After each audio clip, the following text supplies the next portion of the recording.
السلام علیکم ورحمۃ اللہ وبرکاتہ۔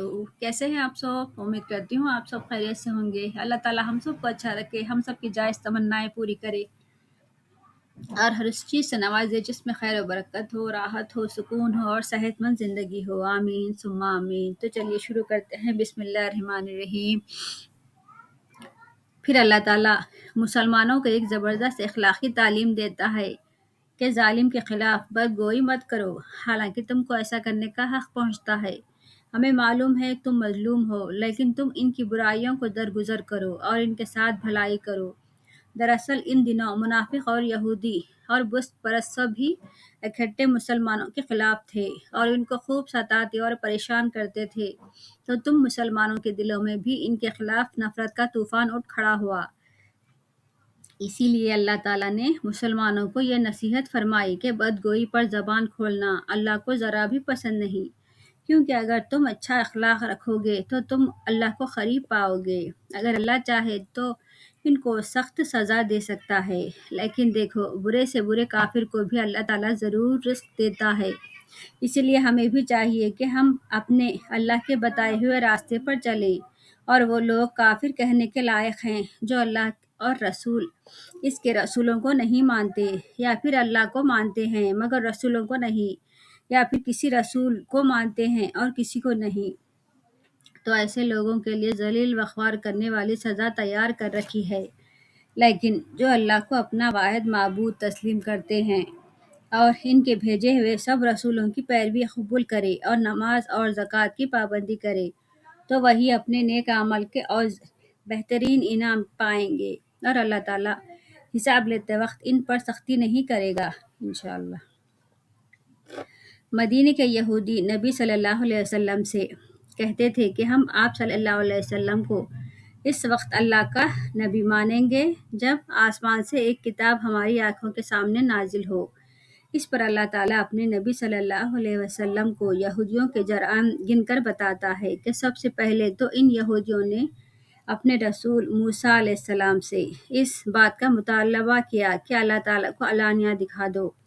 سورہ بقرہ میں ذکر ہے کہ جب موسیٰ علیہ السلام کو اللہ تعالیٰ نے فرمان عطا کیا اور انہوں نے اسے اپنے 70 نمائندوں کے آگے پیش کیا جو ان کے ساتھ تھے، تو ان پر جو شریعت تھے وہ کہنے لگے کہ محض موسیٰ علیہ السلام کے کہنے پر وہ کیسے مانیں گے۔ اللہ تعالیٰ نے موسیٰ علیہ السلام سے کلام کیا ہے، تا وقت یا اللہ تعالیٰ کو کلام کرتے نہ دیکھ لیں تب ان پر اللہ کا غضب نازل ہوا۔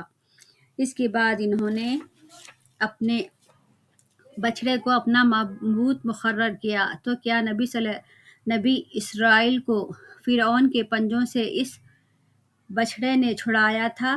پھر بھی ہم نے انہیں معاف کیا۔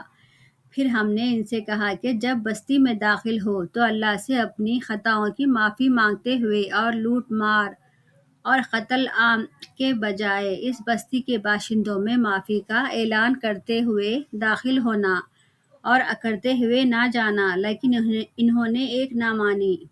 پھر اس پر مزید یہ کہ انہوں نے سبت کے قانون کو توڑا، جبکہ سبت کا دن ان کے لیے مقدس دن رکھا گیا، اور اس دن ان کو کسی بھی دنیوی کام کرنے سے منع کیا تھا، لیکن کھلم کھلا وہ ہر دنیاوی کام کرنے لگے جس سے ان کو منع کیا گیا تھا۔ پھر پیغمبروں کو ناحق قتل کیا، اور مزید یہ کہ حضرت عیسیٰ علیہ السلام اور بی بی مریم علیہ السلام پر بھی بہتان لگایا اور فخر سے کہنے لگے کہ حضرت عیسیٰ علیہ السلام کو انہوں نے قتل کیا، لیکن وہ کیا جانے کہ اللہ نے ان کو اپنی طرف زندہ اٹھا لیا، اور ان کو اسی ہی غلط فہمی میں رکھا، جو کہ آج تک یہی سمجھ رہے ہیں کہ صلیب پر انہوں نے جان دی، لیکن ان کو خود ہی پتہ چل جائے گا کہ وہ زندہ اٹھائے گئے تھے۔ حدیث میں ہے کہ قیامت سے پہلے اللہ تعالیٰ ان کو دوبارہ دنیا میں لائیں گے، اور عام انسانوں کی طرح ان کی موت واقع ہوگی۔ تب ان سبھی کی طرح کی غلط فہمی دور ہوگی، مثلاً عیسائی جو اس غلط فہمی میں مبتلا ہیں کہ وہ اللہ کے بیٹے ہیں یا خود اللہ ہے، یا وہ زندہ ابھی اس دنیا میں موجود ہے، اور قیامت کے روز وہ یہودیوں اور خود عیسائیوں کے خلاف گواہی دیں گے۔ انہوں نے آپ کے لائے ہوئے پیغام کے متعلق کیا معاملہ کیا تھا؟ پھر فرمایا کہ ان یہودیوں کی نافرمانی اور ظالمانہ حرکتوں کے بدلے اور یہ کہ وہ سود لیتے تھے جبکہ ان کو ان سے سختی سے منع کیا گیا تھا اور لوگوں کے مال ناحق کھاتے تھے، اسی لیے اللہ تعالیٰ نے چند پاک چیزیں ان پر حرام کر دی جو کہ پہلے حلال تھی، مثلاً گائے اور بکری کی چربی اور تمام ناخن والے جانور حرام کیے گئے۔ پھر فرمایا کہ محمد مصطفیٰ صلی اللہ علیہ وسلم کو کوئی انوکھی چیز لے کر تو نہیں آئے جو پہلے کبھی نہ آئی ہو۔ اس سے پہلے بھی کئی پیغمبر اللہ کی طرف سے ہدایت لے کر آئے تھے اور وحی کے ذریعے سے ہی ہم ہی نے ہدایت بھیجی، لیکن موسیٰ علیہ السلام سے تو ہم نے خود گفتگو کی اور ان پر پیغمبروں کا ایک ہی منشا تھا کہ اللہ کی بھیجی ہوئی تعلیم پر ایمان لائیں اور اپنی اصلاح کریں، تو ان کو انعام کی خوشخبری سنا دو، اور جو باغی بن کر رہنا پسند کرے اور غلط راستوں کو اپنائے تو اللہ کی طرف سے ان کو سخت سزا کے انجام سے خبردار کر دو۔ اور یہ قرآن جس کی اللہ خود گواہی دیتا ہے کہ یہ اس کی طرف سے بھیجی ہوئی ہدایت کی کتاب ہے، اگر جو نہ ماننا چاہے تو نہ مانے، وہ خود گمراہی اور سزا کا شکار ہوں گے۔